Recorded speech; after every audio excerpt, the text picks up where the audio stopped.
यो पोस्टर तपाईले पनि कतै न कतै देख्नु भएको होला कतै कमेन्ट्समा हैन।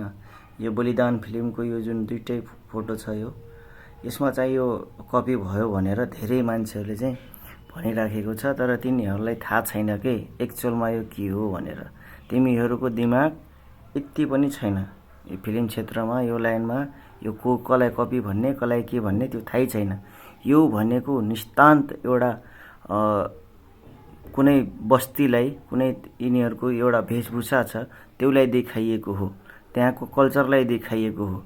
जस्तै तपाईहरूको एउटा के भन्छ ट्रेडिसनल ड्रेस हुन्छ, एउटा कल्चर हुन्छ हो, त्यो देखाउने हो। जस्तै म थारू भएपछि मेरो थारूहरूको ड्रेस कपडा लुगा भेषभूषाहरू अलग हुन्छ।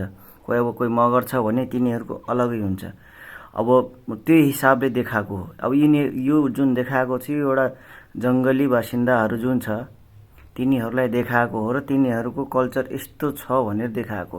अब त्यही कथाअनुसार त्यही जुन जङ्गलमा छन् बस्ने मान्छेहरू त्यस्तै देखाउन खोजिएको मात्र हो। अब यहाँ यसलाई इस्यु बनाउनु ऊ नै छैन, कपी भनेर भन्नै मिल्दैन।